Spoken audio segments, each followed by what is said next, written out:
You have just finished kayaking down the Colorado River. You went like 2 miles down the Colorado River. You went to the Emerald Cave. You got lovely photos with a group of you. It was upstream on the way back, and there was wind against you.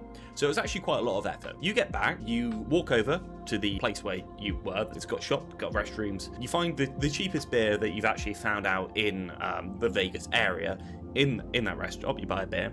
You sit back in the van to go back to Vegas, and you turn on your phone and you see this complete trash, this terrible idea, and you just sit there molding the entire way back. They ask you how you are, you just have to say that you're fine. You're not. This is me, and you can't talk to anyone about it because nobody there knows anything about this game. It's just me, Beth, and 2 friends, right? Nobody knows anything about this game. There's no vent for me. I have to sit with this all the way back, just like, what the f are they doing?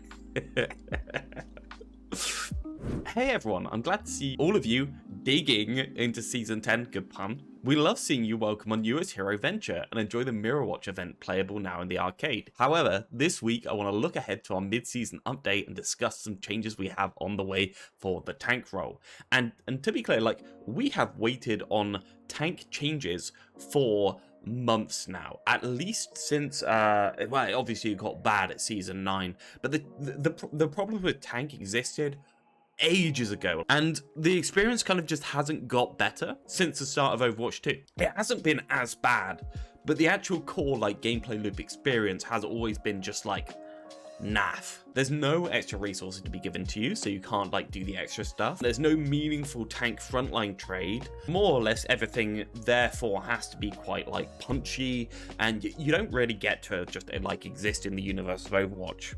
So we've been waiting on tank changes for ages. Like, it's a full thing.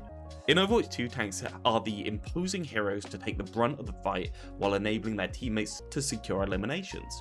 While tanks are a big target for opponents to focus on, many team comps aim to burn down a tank's HP quickly.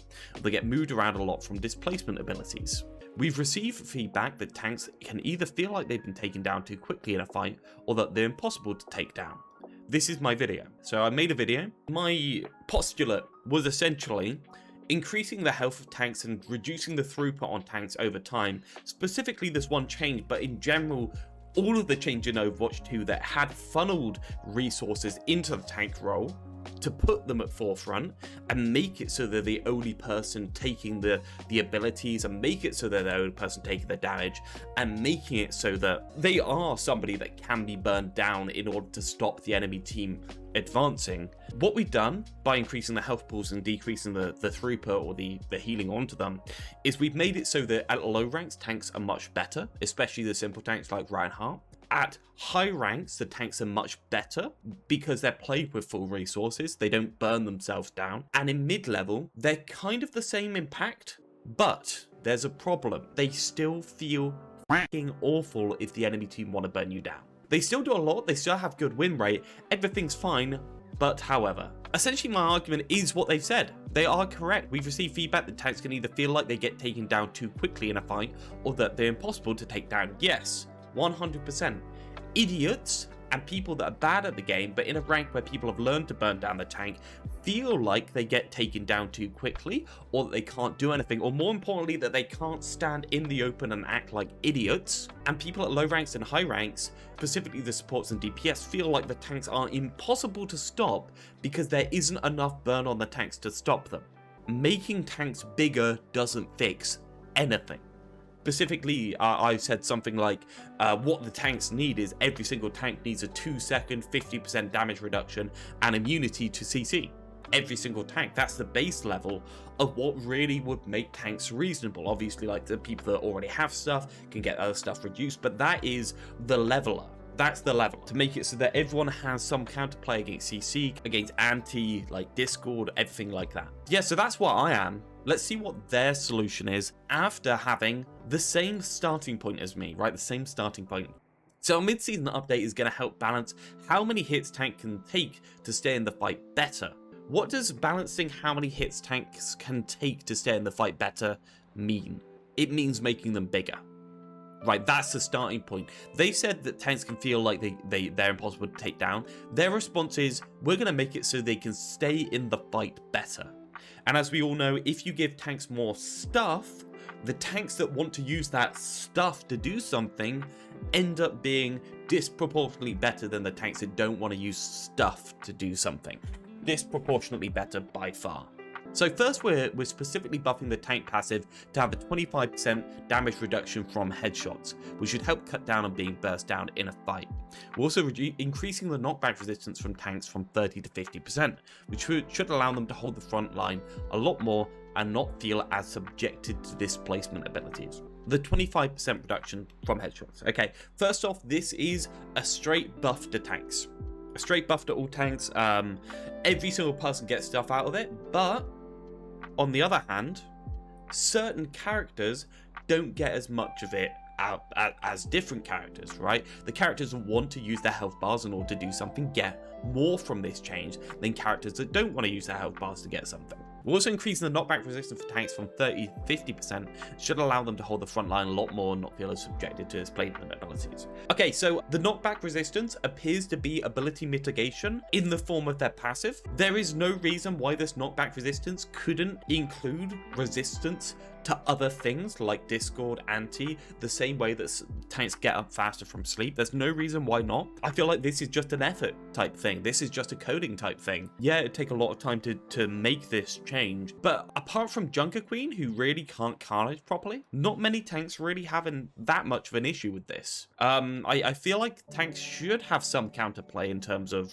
being booped. Certainly the tanks that need good spacing should have some counterplay in being booped, but the issue is we don't have things like Zarya Bubble to stop the boopage and all that sort of stuff. The support abilities aren't really good enough to do this for them, so they need it themselves, which kind of like, it's funneling the resources up the pipeline into the tanks, isn't it, over time. So the buffing tanks passive to have a 25% damage reduction from headshots. This is good in a way, right? One of the main things that people really don't get, especially at low and moderate level, is that tanks aren't dying because everyone's shooting them. Tanks are dying because they took one Hanzo shot to the head and other people shot them in general. This is a full thing. It's a full like problem with tanking. It's very easy to see that a Discord hit you and you burn up instantly. Very hard to see that you got headshot by a Widow in the middle of that, or Kunai went to your head, or you got 5-orbed or something like that. So there's been a lot of memeing on the tank role in terms of like instant deaths because headshot damage is so impactful against them. Like, it's a full thing. So this is a general buff to tanks, and it's a general good leveler to burst damage into tanks, which isn't a bad thing. I actually quite like it as a change. But the knockback a limb combined with this, I'm there thinking like, is this just like a straight buff? Cool, let's move on. We're also making some global gameplay changes that impact tanks. One is that we're reverting the armor damage reduction back to reducing 5 damage per projectile up to a 50% maximum. This means heroes like Reaper or Tracer will have more work to do to take down heroes like Reinhardt. Heroes with high burst damage per projectile will still be affected, but these kind of tanks have better means to counterplay that type of damage. Why not change the hitbox size on the tanks instead of headshots? The version feels like it's reducing the skill gap for aimers. 100%, that's a really big issue with the damage reduction change, isn't it? We don't want to disincentivize people to shoot tanks' heads. We want to reward people for shooting the head. Armor changes, okay? So for anyone that doesn't know, armor, how it used to work is -5 points of damage per instance of damage, and then anything below 10, because obviously it was half to below 5, is set up to a maximum of 50% damage reduction. I assume it's going back to that. It used to be, as far as I know, 20% damage reduction to beam type damages because they didn't want to balance them around how often they hit the person when it's a constant beam, so they just did a flat reduction on those. This is an avenue of balance. 100% this is an avenue of balance. It's a very, very confusing avenue of balance. Like, go back to the reason why we went to 30% flat damage reduction on armor. We did it because it was insanely complicated. It was just horribly like awkward for people to learn. It didn't really feel impactful as a thing. Tracer players and players in general that were more impacted by it wouldn't know it, but it did give avenues for balance because Reaper could have more damage, a lot more damage, and not be as impactful towards tanks. Tracer could have a lot more damage to do the DPS jewels and not be as impactful towards tanks. People like Lifeweaver, and I've said about slow projectiles, things with spread, have been a massive problem in the game recently because they, as a damage type, have more incentive to be aimed at tanks. So when there's no two tanks in the game, and they have an incentive to be aimed at tanks, we have this issue where we have to make the character both able to take DPS jewels in a 1v1 in a reasonable way, and be able to not delete tanks, and you can't do both. Obviously you can't do both, because sometimes characters like Reaper, and to be clear, this is as close to a rework as Reaper as you can get in a constructive way. Characters like Reaper weren't able to do the DPS duels while not being hilariously impressive to the tank. It's a big difference. And honestly, the thing is, if Overwatch 1 had actually designed towards this as a solution, I think it always was a good way to go, to have a sliding scale on the damage type. The question is whether Blizzard have ever actually balanced it for this. And I don't think they have. I think the we're just making hero is a real big issue. It's a real big issue. And I don't think it tracks as to which characters are more affected in a reasonable way. For instance, D.Va, okay? D.Va needs a big damage increase now, a big damage increase, but the big damage increase to D.Va is going to make it so she's completely negligible towards armor, but that she completely decimates past the armor now. I'm literally just reacting to this as somebody with no information whatsoever.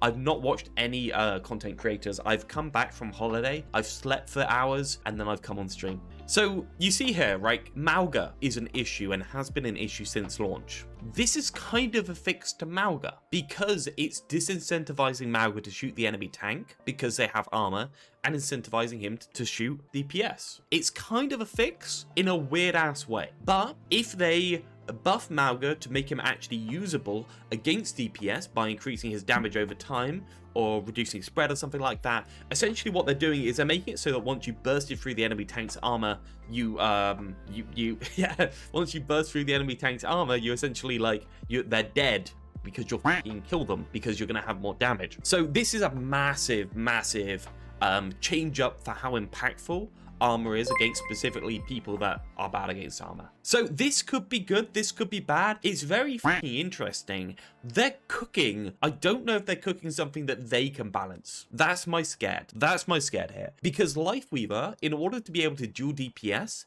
has to have his right click damage increase, but they couldn't increase his right click damage because the right click damage hated more on tanks because of the fast fire rate. There's loads of things here that actually are fixed. Actually, in reality, are fixed. It's a nerf to the damage Lifeweaver does against tanks, which means the DPS can be increased against DPS. But as I said again, once the armor's gone, the tank's gonna blow up real fucking fast if they do the damage increases. So in a really tight spot in terms of balance, this is a theoretical fix if they can do it. And everything I've ever seen from Blizzard obviously leads me to believe they cannot do it. This is a big quality of life change for low and mid-rank tanks. In general, this is a big buff to tanks at all ranks, which is bad because we've also got the 15 to 20% damage passive increase, so there's less throughput, there's more health. That's bad. That's a real bad thing to do. I'm like, yeah. Let's go through the actual specifics. We'll skip the rest of it. We'll come back to it. These are the specifics. So in the fifth column here, percentage damage current to future. So this is the percentage damage they're going to be doing compared to the current damage they are doing in the future. Weird way to write it. So D.Va, 71%. D.Va's going to be doing just over 2/3 of the amount of damage they were doing before to armor. That is crazy. Absolutely insane. That is poor. That is, yeah. Let's go through the characters D.Va, Doomfist, Junker Queen, Mauga, Ramatra, Roadhog, in terms of his main palettes, Bull, Sojourn, Sombra, Reaper, Tracer, Lifeweaver. Okay, all are getting a 71.4% reduction to damage versus armor. Well, 28, almost 30% reduction. It's insane. So what does this do? This makes it so that D.Va has to have a damage increase in order to be reasonable. D.Va got a lot of her value through counter diving, got a lot of her value through doing general stuff that stopped the enemy or hated on the enemy tank. D.Va was one of the characters that hated on the enemy tank. This nerf is good for D.Va, but without a buff to it, there's issues. And also if we look at the armor, Any character with a little bit amount of armor, should go through the armor amounts. I think this is still relatively accurate for the armor totals, isn't it? This is a year ago, obviously. This isn't accurate in any way, but it should tell you a little bit. So they just put red segments on the end of it. So for instance, we have Winston here with a little bit of armor. The moment that's burned through, D.Va's going to absolutely decimate Winston if the damaging increase to account for this. D.Va has about half. They're going to have no issues. Bull is going to be shredded if the damaging increase to account for this. And we're in one of those situations where the damage isn't increased to account for this this reduction in damage to armor. The balance is going to be thrown completely up into the air and we're going to have a load of issues. Yes. So the way armor used to work and the way armor will work in the future is that anything above 10 damage per bullet will be reduced by 5. Anything below 10 damage per bullet will be reduced by 50%.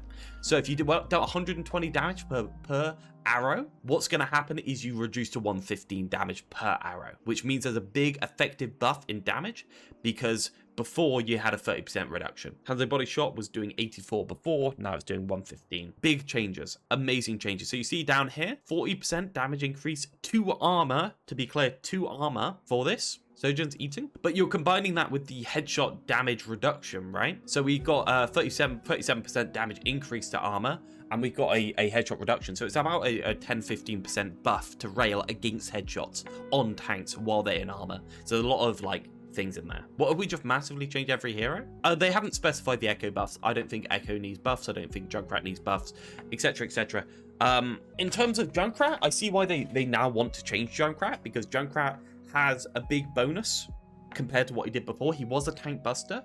He was a tank hater. Now he's less of a tank hater. Well, now he's less of a tank hater, but he can't do the duels on DPS anymore. So essentially he needs buffs in order to make him be able to do the duels on DPS. This is as big of a wrench in the works as anything else you could possibly do. And I think it's fucking hilarious that they've gone back on this massive change into Overwatch 2 that people didn't know was a massive change. Because this is a rewriting of all the muscle memory everyone has in the game. A massive rewrite of all the muscle memory in the game. And is it going to fix it by reducing the general damage to armor by this amount for these heroes? Or is it just going to make it more confusing? Is it going to fix it a little bit maybe and then just be horribly confusing to everyone? 115 damage to armor on Junkrat? Yep. Change the muscle memory? Because people have adapted to what they'll shoot. In Overwatch 1, everyone had adapted to what they would shoot based on the armor changes. It took 5 or 6 years to do it. Right, it took 4 years at the very least for people to start working out that armor is a reasonable thing that you should avoid on quite a lot of these heroes, and then shoot them the moment the armor's off. And now they're changing it so that your priorities on the characters, all of these characters, your priorities have changed completely. I don't pay attention to armor.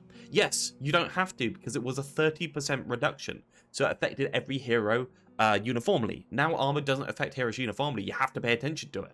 So it's a massive change to the muscle memory people have ever put in towards who they must shoot in different situations. For instance, there's loads of situations where Hanzo with Storm Arrow is going to absolutely decimate tanks compared to what they did before. Look at this Hanzo Storm Arrow, 133% damage. You weren't headshotting with that anyway most of the time.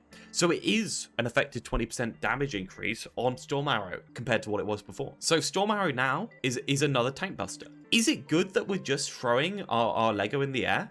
Is throwing your Lego in the air this high really a good idea? I think the idea is good, but how long is it going to take for Blizzard to actually get anywhere near balancing? Don't you just need to know this tank has a lot of armor, so don't bother shooting at them? On certain characters? On certain characters, you need to do the opposite, right? On Hanzo, you need to shoot the tank more. On Sojourn, you need to shoot the tank less, but then shoot the tank more when you've got rail. And obviously, don't shoot the tank as a general advice everyone's going to be using. But like, come on, this is the things. Winston and Rein are making a comeback, and I'm all here for it. 100%. Winston and Rein are making a massive comeback. But are you here for the low ranks and the mid ranks getting absolutely stomped by Winston and Rein because there's nothing else they can do against them? Because they have an increased knockback resistance, they have a 25% headshot multiply reduction, and the characters that used to hate on them, like D.Va, have been changed. Like, this is going to cause a massive upset. And to be clear, Mauga right here, Mauga's been disincentivized for staring at the enemy tank. Right there, Mauga now needs to shoot the DPS, then burn down the enemy tank when it matters. I just want the game to be fun. The game can't be fun when these tanks are completely unstoppable, because these tanks just walk around the map controlling space without a meaningful resource trade. Because they have so much health that there is no meaningful resource trade. There's no downside to healing them because you don't need to heal them. So essentially they get to do their full amount of stuff. It's a real big, like, this is a bigger balancing change than Season 9. A bigger balancing change than Season 9 right here. And I'd argue that it never made sense to change this in the first place, and it had balancing reasons for it, and there were loads of characters that were screwed by this change into 30%, and there were loads of characters that were broken by it and fixed by it, and it was a massive difference, the armor change back to 30%. But this changing it back is such a massive spanner in the works that it's hard to know where it's going to land. Absolutely impossibly hard to know where it's going to land. Scary. Illari is now a tank buster, guys. How do you feel about that? Illari is now a tank buster. A bigger tank buster than most other characters.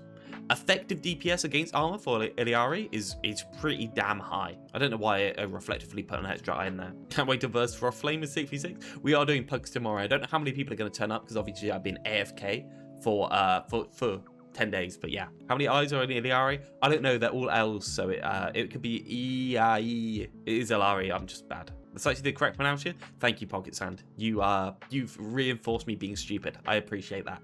So this is like, I cannot say how massive this is, and everyone's underselling it. Like, they're underselling it.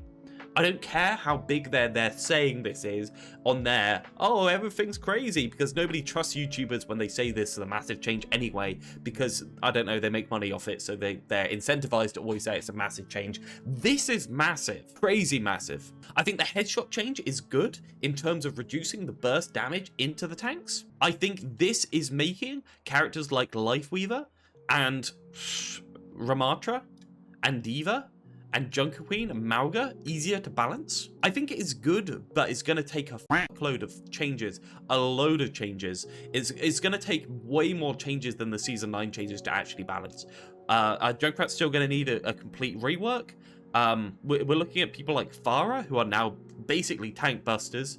Tanks might be completely unstoppable for a very long period of time. It could be good eventually. It's hard. It's hard, man. At least heroes like Junk can have some identity. Yeah, so 25% damage reduction to headshots, 35 to 50% reduced knockbacks, armor changes massive, DPS passive back up to 20% is massive, probably just making tanks bigger, right? Probably just making tanks bigger. But DPS are still going to want to focus on squishies first anyway, right?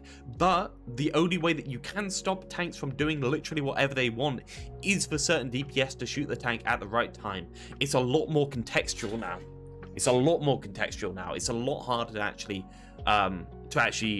learn. And the good part of the armor is that it always was a passive thing that people didn't necessarily learn, and that people could learn over time, and people, yeah. Context is good? Yeah, I think so. I think this was one of the things working behind the scenes to make Overwatch 1 a very deep shooter that wasn't obvious to people that are starting. Maybe they need a different sound effect for hitting an enemy with armor? Yeah, probably. I think if you make it a big difference, but then it would be the same sound effects for if you hit them with a high damage per like bullet effect versus a low damage per bullet effect. So it's a hard one. Maybe make it like the Bastion shooting that tub on Eichenwald at the start of Defender's spawn on the left, etc. Cool, so let's go back into it. Light change to our overall HP recovery passive that will enable mobile tanks to get back to the front lines faster. Health regen passive for all heroes will no longer recover 20 per second out of combat, but instead 10 plus 5% maximum HP. Means a hero like Reinhardt will recover health at 45 per second in a role queue match.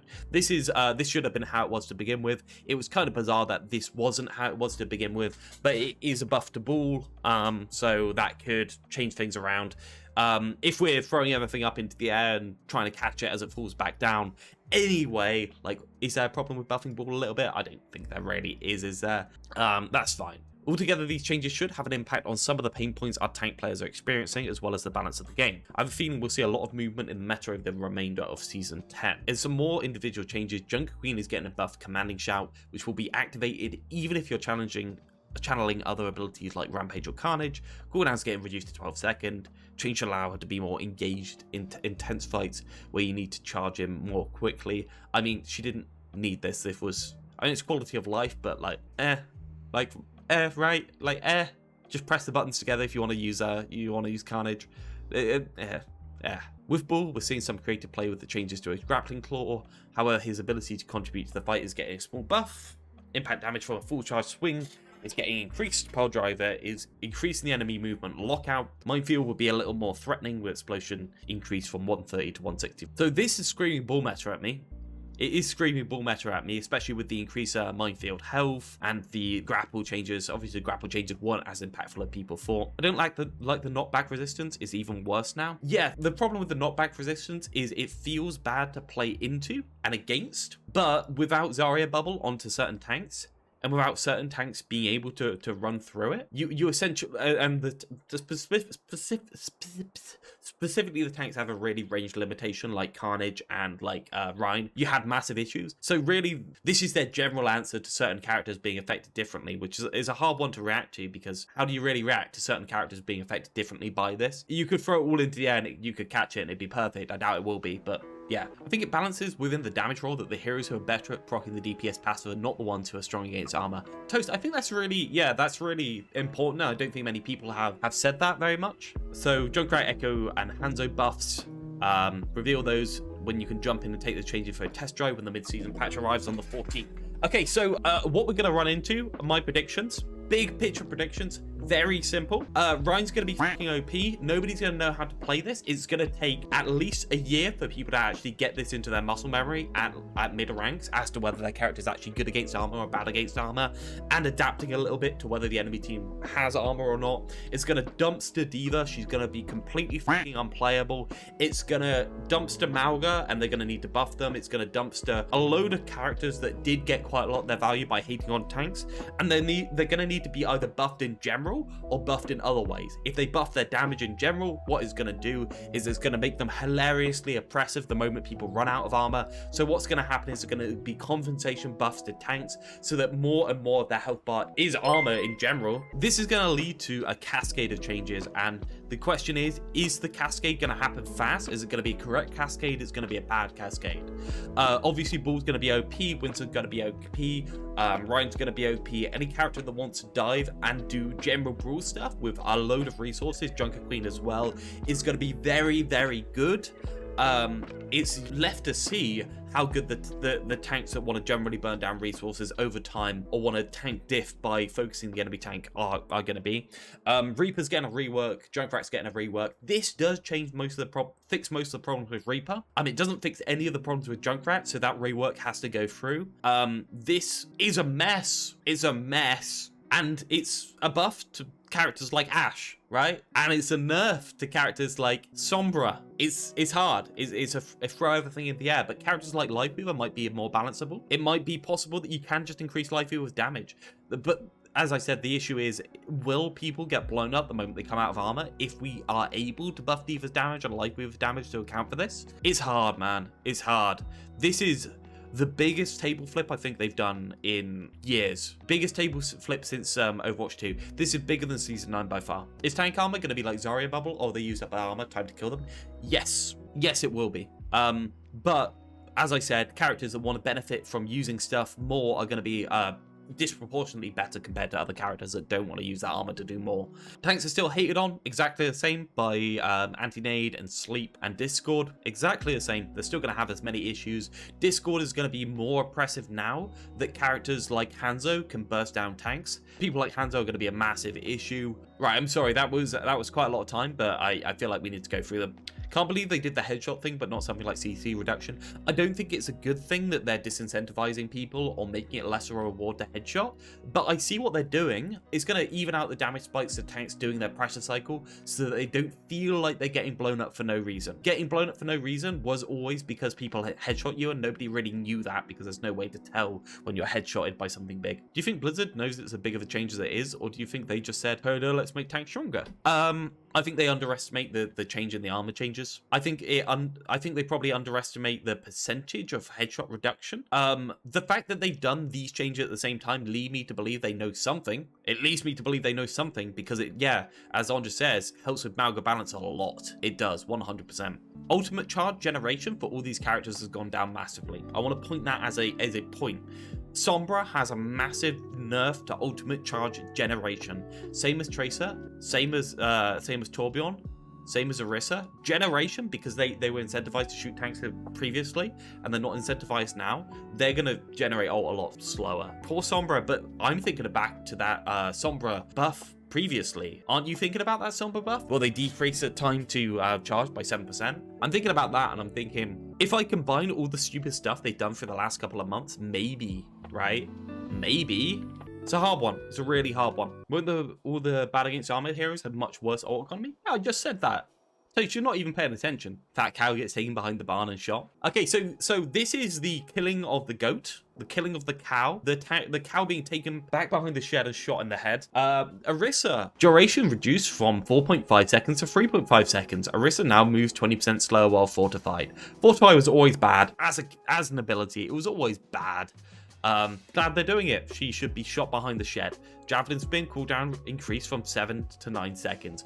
Oh, that hurts. That means that Javelin spin, then fortify, then Javelin spin is not a true combo, which is a really good change. Honestly, I think they could have just changed the Javelin spin and the first one. I think the 20% slower is the fucking, it's the you know, like on It, where the kid has to like shoot the sheep, but he doesn't shoot sheep and he ends up shooting sheep. At the end of it, he ends up shooting it at the end of it instead. Yeah, it's that gun being taken to Orisa's head down the back of the shed.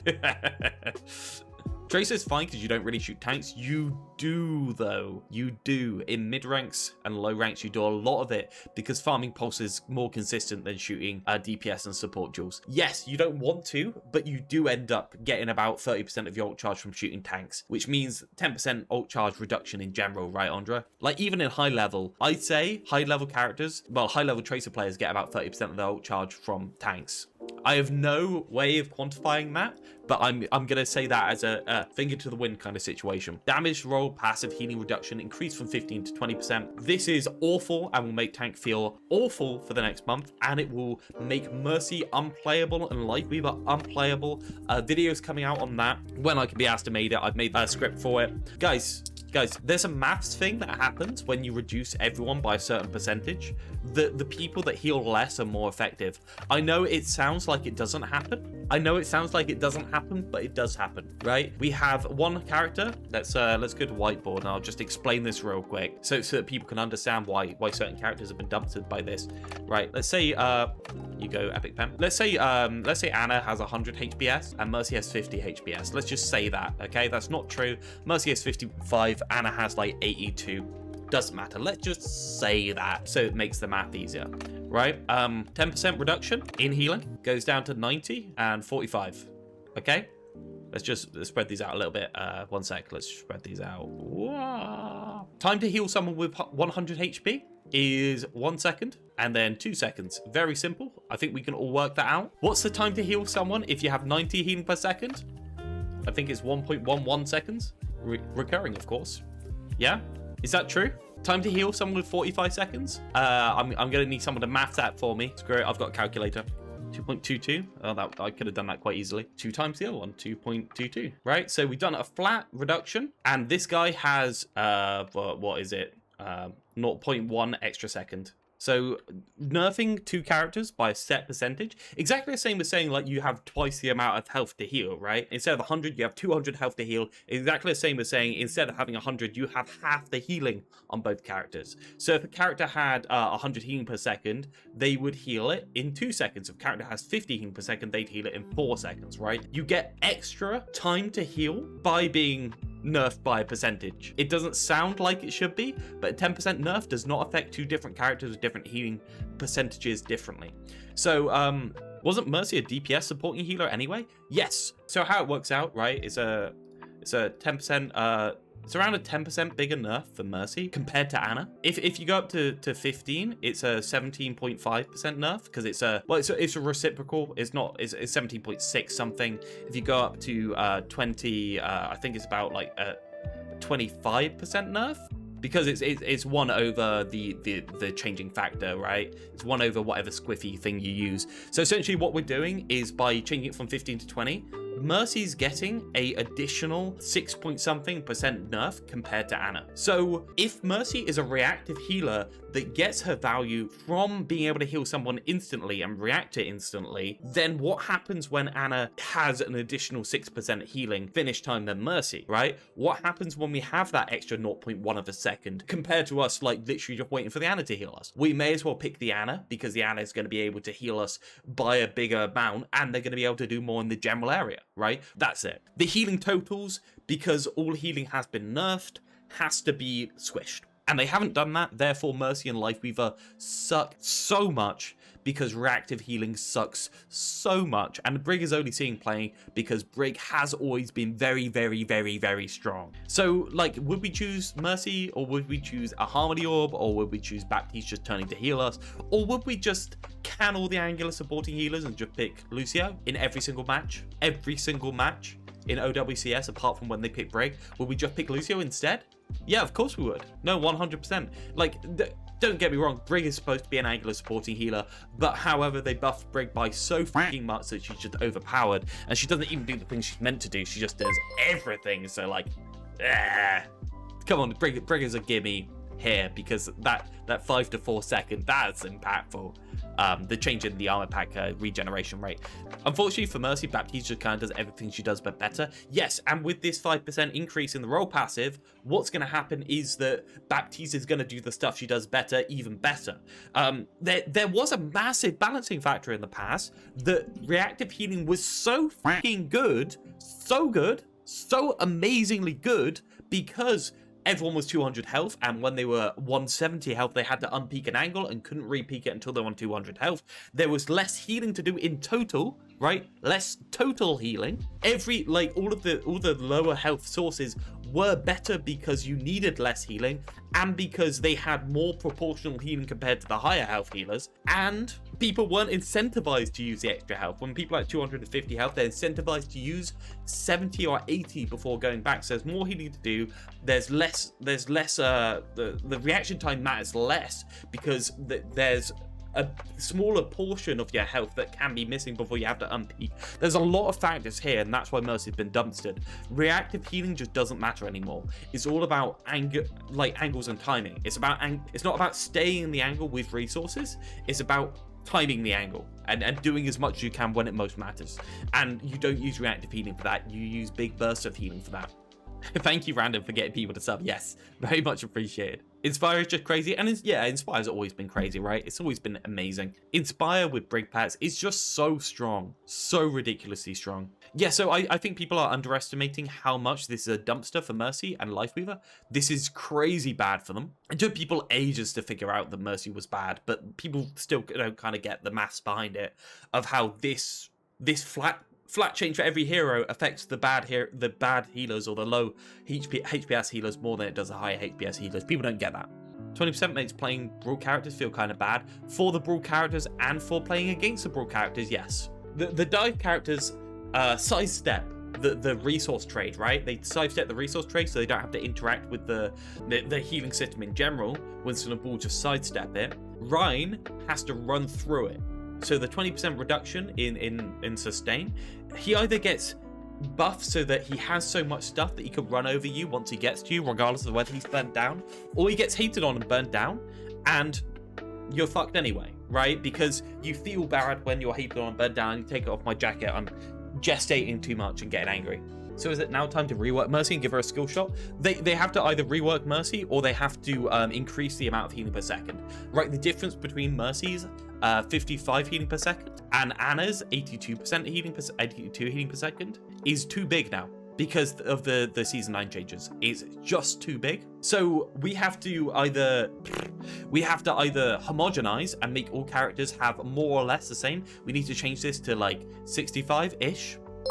Which makes them a lot better at healing tanks, and like there's a load of problems there, right? We don't want to homogenize, and now you're seeing quite a few of the problems because this is bad having to do this. So we either need to give Mercy extra, and that's what I was saying earlier. I missed my point. I walked straight past it. Okay, Ana was a comparable character to Mercy in Overwatch 1, because reactive healing was so good in Overwatch 1 and before Season 9 that, do you know what Ana got as well as reactive healing? Ana got nade and sleep and a much better fucking ultimate, because just being able to pump healing into tanks was a bad thing to do in a general sense. Angular support really mattered. The fact that Ana was that much worse at angular support really was impactful.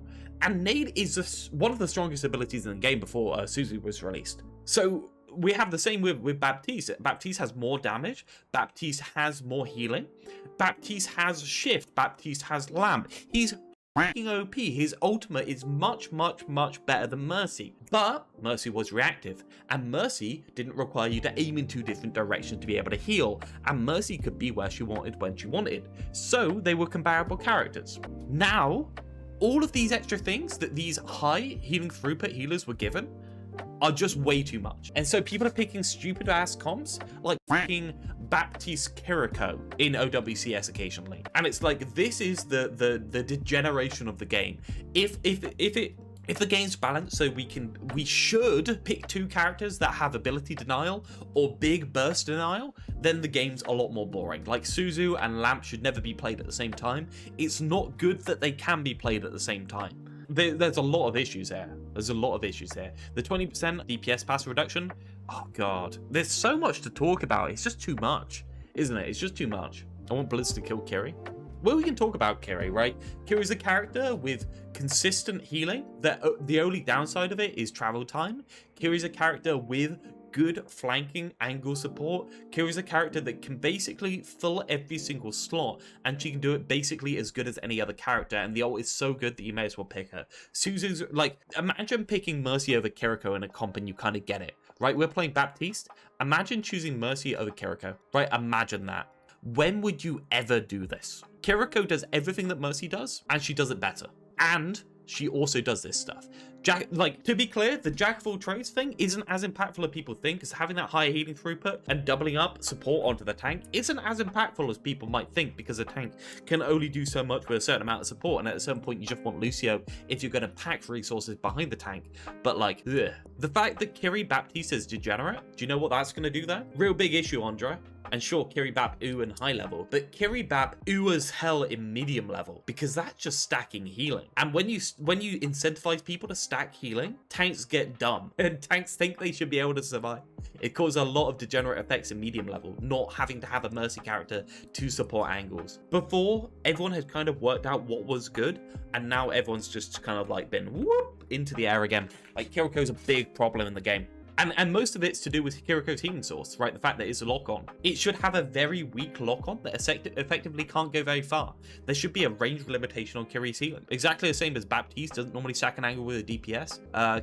And then we move into the fact that mobility enables people to take angles for free. And that's why you balance mobility at the same time as you balance angular support and angular use when you're making a character. Because you have the 5 different things. You have throughput, you have angular support, angular burst, angular use, and then you have burst options that can support tanks in their pressure cycles. My new pet peeve is Kirikos that just heal tanks all game. The problem is it's not that bad, random. It's not that bad. And yeah, sure, you won't climb like Awkward does by healing the tank all game. You won't do it, but you will stay in your rank. 100% you'll stay in your rank by doing that. If you're already good enough to be there, you can heal the tank. You can heal the tank better and better up until high rank. Impact damage decreased from 40 to 30, neutered. Ultimate charge cost increased by 10%, neutered. Definitely not necessary. Venture wasn't seeing play anyway. Venture isn't really that much of an issue anyway. The trouble is, I am still right. And can I have my Ralph you are right, please? Like, I feel like I need my Ralph you are right. Because what did I fucking say? What did I make a 13-minute video on? The fact that Venture paired with Diva or Zarya is going to be very OP if Diva or Zarya are good. Because Venture has the type of resources and the right type of DPS and the right incentive to use them. One shot is still brutal, but it's more brutal if you pair them with the right type of resources. That's the issue, and they can't fix that without reworking the character. So what do these changes do, right? What do these changes do, the tank changes? They don't change the meaningful tank trade on the front line, unless the armor changes, the armor is increased on tanks that want to do the meaningful trade. And then the armor is something that needs to be meaningfully traded on the front line. And basically once the armor is gone, you will vanish. I think the game was in a much more healthy spot when there was an extra resource that you could track that could be diminished. Maybe we need like a sound when armor is destroyed, like a ching kind of sound.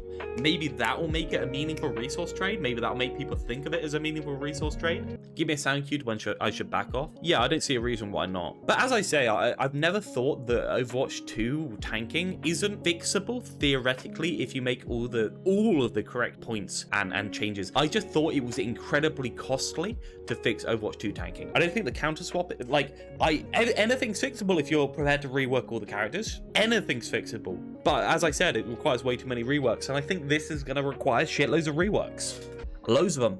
Not happy. It's just so hard. And I know, I can hear the echoes of Samito. I haven't watched anything of Samito, yeah? I can hear him right now. Right now I can hear him. I can fucking hear Sam. Do you know what he's saying? The lengths they have to go to make 5v5 work. Look at all these things. Yeah, look at all the different things they're having to change to try and make 5v5 work. 6v6 were working as it is. It's not even that hard. And yeah, he's right. He's entirely right. That's all he's going to be saying. 10 healing per second plus 5% of the hero's health. Yeah, I mean, with everything else on top of it, it's just I don't know, it's putting a hat on a hat at a certain point. If the game's already so unbalanced by the other tank changes they made, it doesn't really make a difference to the rest of the changes, right? So I'm not really mad. They made ball better 3 times in a row, yeah, but it's going to be a ball meta. But it's going to be a fucking cluster anyway, so why do I care if it's going to be a ball meta? Because surely they're going to be balancing it, right?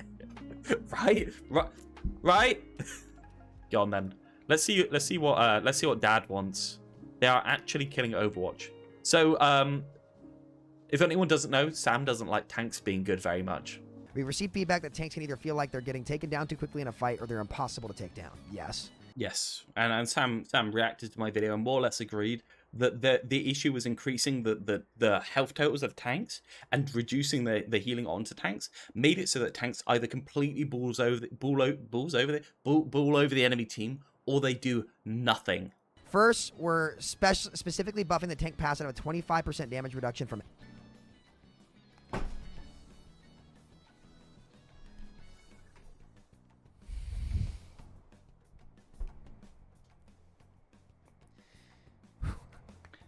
Are we going to start to maybe think that 5v5 and Team 4 is the problem? That's insane. It took him 1 minute. Are you all starting to see this? At what point are people going to say, okay, wait a minute. Okay, wait a minute. Let's keep reading this. Oh my God. Do you think he rehearsed his reaction? This does not make you want to go back to 6v6. I challenge any 5v5er to defend this. Any 5v5er, try to defend this, which should help cut down on being burst in a fight. We're also increasing the knockback resistance for tanks from 30 to 50%. Which should allow them to hold the front line a lot more and not feel as subject. Okay, I think I honestly think Blizzard has not done anywhere near enough designing in the speed boost / knockback reduction part of support. I think they have completely ignored this as a kind of feature that supports can have, and I don't think it's possible now in 6v6 to really work in it because all the supports need to specifically do certain things. The design space is so limited in terms of what you can put on them that essentially you can't just make a support just grant knockback resistance anymore. It's just kind of not enough. But in 6v6, they really should have worked with different speed. Lucio's just fucking OP, right? Can we all just agree that Lucio's crazy good? He's just crazy good.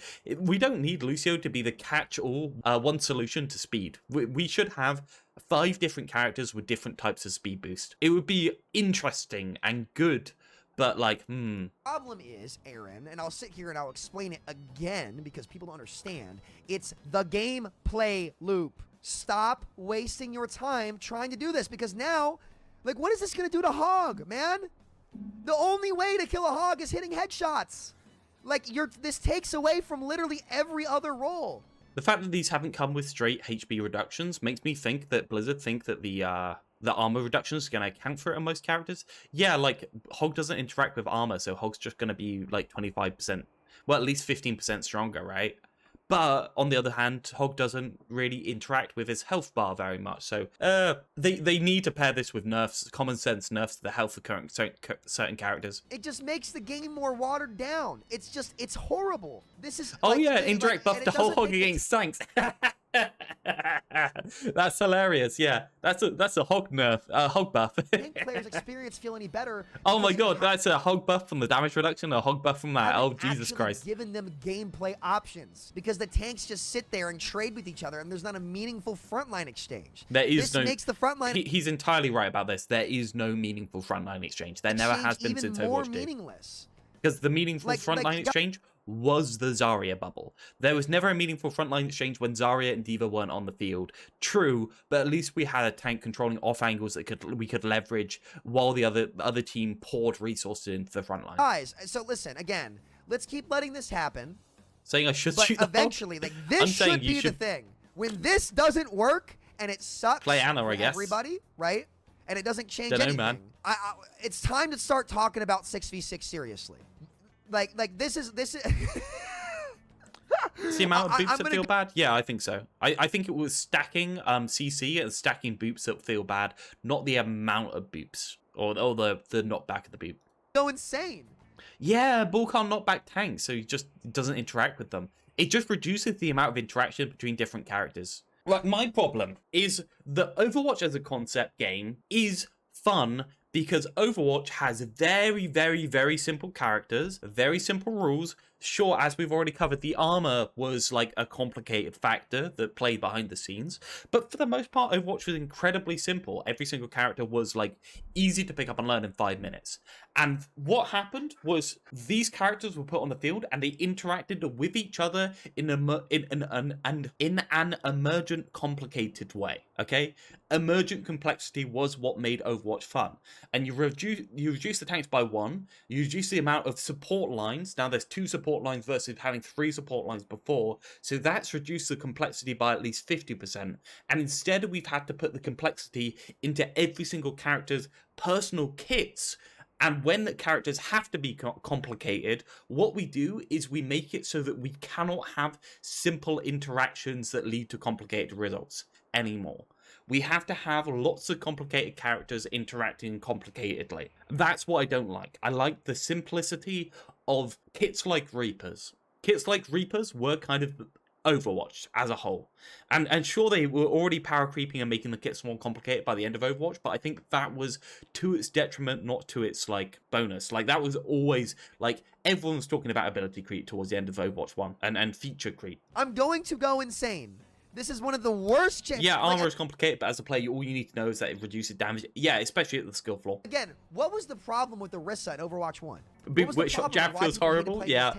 Is that they were unkillable. I saw yesterday Sigma teleported across Samoa. You know, I don't know what the map's called, but Samoa, the one with the boats in it. They teleported across the bridge to the enemy side. The Sigma that was first to teleport got booped and witch-shotted. They went almost to the edge of the map, all the way over there. But regardless, like the fact that I think it's because the I don't know what it's called. I'll stop talking. I'll Google it. At the floor, no matter what you did. So just giving them base like headshot reduction, like Hanzo, useless. Cass, you just can't shoot the tanks now. Again, they're stuck in this form. They refuse to change the format to fix it. It's insane. It's insane. Like, do you guys are you guys starting to maybe think no, the dev team I'm not talking about that. I'm talking about like the burst of acceleration or the burst of velocity that's given to them. The physics term that I can't remember. Anyway, I don't know. This does nothing but make the game miserable for literally everybody else. Inertia? We're also making some global gameplay changes. Yeah, I guess the inertia increase. No, the inertia decrease. No, it's not inertia, but it sounds like it. Impact tanks. One is that we're reverting the armor damage reduction back, reducing 5 damage per projectile with a 50% max. What? One is that we're reverting the armor damage reduction back to reducing 5. It's definitely an I word. Yes, Reaper and Tracer were the issue.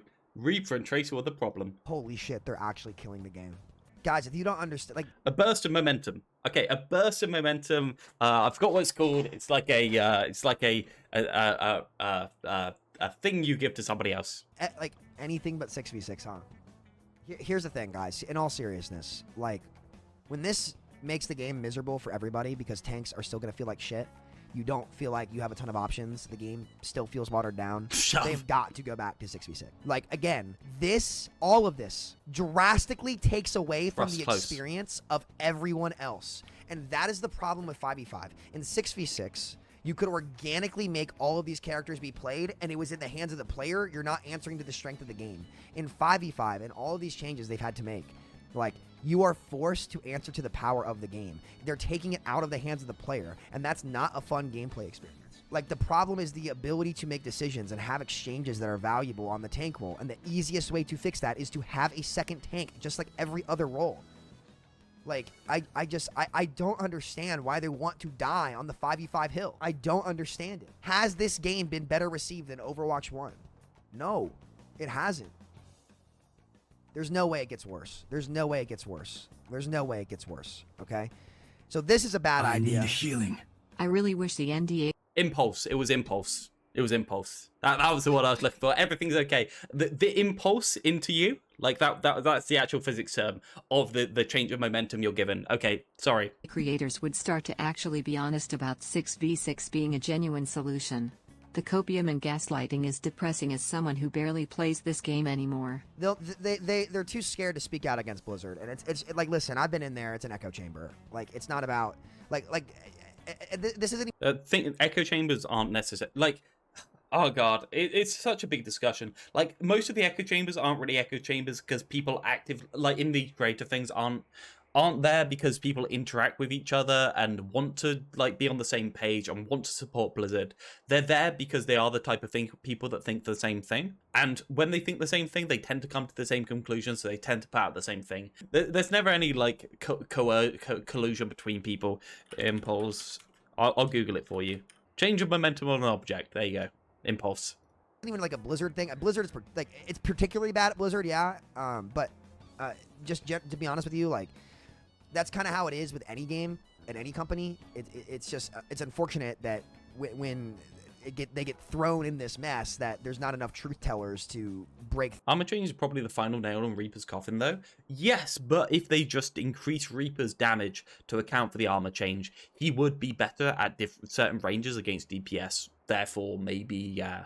I think Reaper is an issue.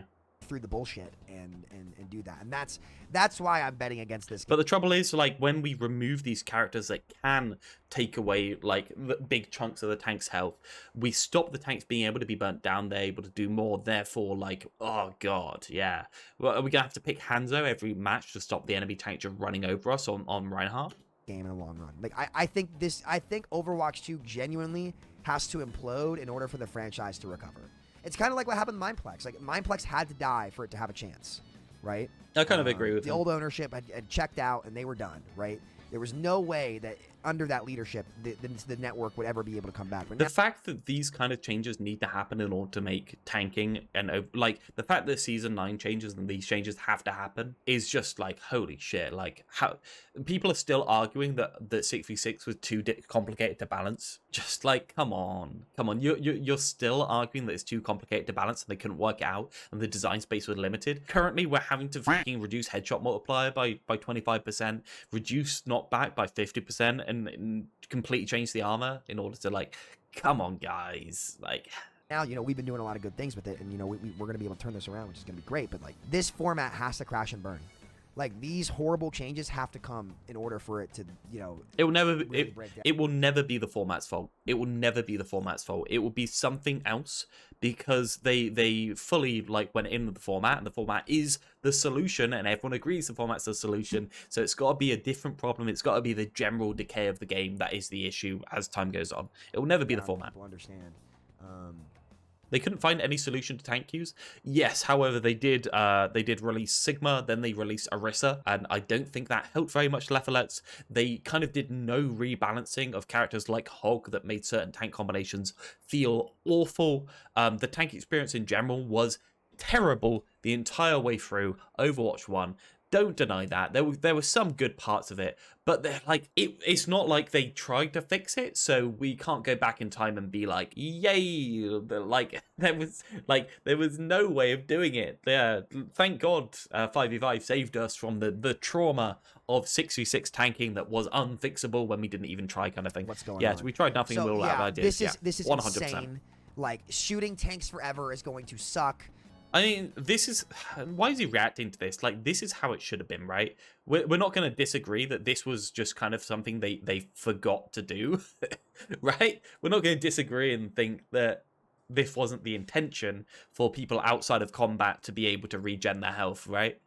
I'm not going to lie. I don't think there's anything I hate more in terms of new gameplay features. Like, not format aside, because I guess the format's not a gameplay feature. Role passives are one of the worst things they've ever tried to do in this game. Role passives might be the worst thing they ever added. No, I agree. I agree entirely. Role passives have been an absolute failure in all forms. Give me a form of the role passive that hasn't been a failure. Sure, support healing. Supports needed healing because supports couldn't be asked to support each other. But like, DPS, all DPS passives, apart from maybe the DPS damage, like healing reduction, but that's still being balanced. Tank passives have been an absolute failure. The knockback reduction from Overwatch 1 for Reinhardt was okay. I like the global health regen. The support passive failed because it increased the amount of anti-nades being thrown at the enemy tank. Yeah, massive problems with support passive because all of the stuff that before had to be used to keep yourself safe, they had no defensive use cases because you didn't need them anymore. Would you take Overwatch 2 as it is now versus pre-Brig Overwatch 1? Yeah, every case. And I'd redevelop the game with sensical DPS supporting poking tanks instead of crazy good ones that were intended to initiate and be an anchor tank, whatever the fuck that means.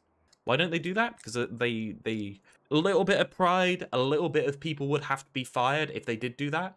Most people don't want to be fired because they spent years on the wrong path of the game. A little bit of, well, a lot bit of stubbornness and quite a lot of just misinformation. And partially because streamers are going to keep parroting there's no way of us going back to 6v6. And while they're parroting, there's no way of us going back to 6v6, we never will. It has to be unanimous want of it from all of the streamers. People like Spylo and people like Jake not wanting 6v6 is a massive issue. And the fact that Jake debated Iron is a massive problem because Iron's not very convincing and Jake's not convinced. And when Jake's not convinced and he's able to whisper in the dev's ear, ooh, we got issues. All they do is deny playmaking. The DPS passive makes playing support feel like shit, okay? The tank passive now makes playing DPS feel like shit, right? And even some supports playing like shit too, because you can't get crits on Kiri. Yes. You can't get boops Blindly on walking Lucio, into the dark right? is the only solution they can have without being fired. I challenge anybody to sit down. I think the things that make Overwatch fun is the fact that there was a very, very broad, wide game design kind of like landscape that they were designing in. And as I said, the simple kits in that design landscape combined in a complicated way. Yeah, dynamic range of the cast, 100%. The fact that you could have so many different diverse playstyles, that was what made Overwatch fun in an abstract way. Because people click with different stuff and people want to play the different stuff. Overwatch isn't going to be fun when you have to change tank. It's not going to be fun when you have to change tank. And they are fixing some of the I died instantly things from tanks, which does increase the tank experience. And they're changing the fact that some characters were countering tanks too much. But the general strategy of hating on the tank will still exist, right? It will still exist because if you don't hate on the tank, characters like Reinhardt and Winston will just walk at your entire team and kill your entire team. That's just how it works. It will still exist. If you can't play the character that you want to play, the game will fail. Okay? That is as simple as you can get it. If you can't play the character that you want to play, the game will fail. This will not fix counter-swapping. It might slightly alleviate the problems, but it won't fix it.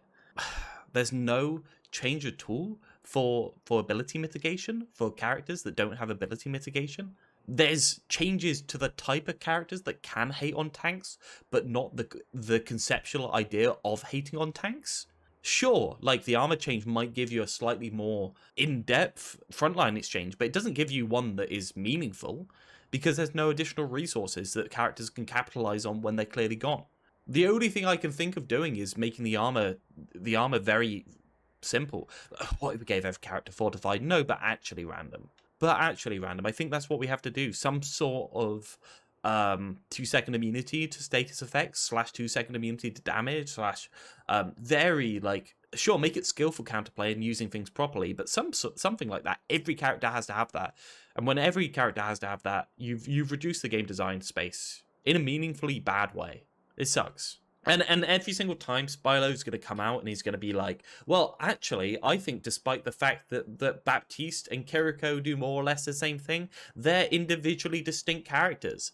But that's not the point. The point is that if every character has to be a character with high throughput healing, good reliable healing, good damage, ability, big burst options, mobility, then you have no variety on what a character can't have in their kit.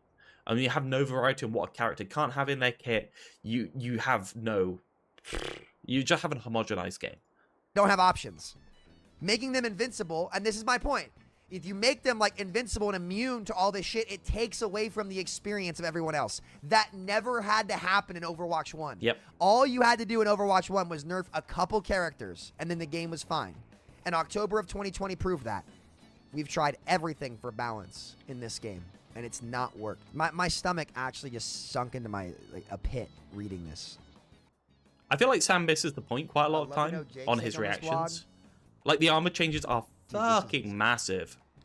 Shit like Sim, I feel like, will be busted. Because, like, she just doesn't crit. I don't know. Why buff Echo? I don't know, guys. Don't ask. Because, do you know why buff Echo? Because Echo has a low win rate at low ranks. That's why buff Echo. Because if I go to overbuff right now, I'm at 48%. That's why. It's still high. Oh my god, damage win rates in general are really low. Has the DPS category just been ranking down over time? So tank feels terrible. DPS is actually terrible. And support, what's up with support at the moment?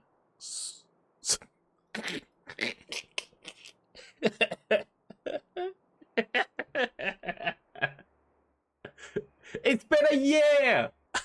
It's been a year! Oh, God.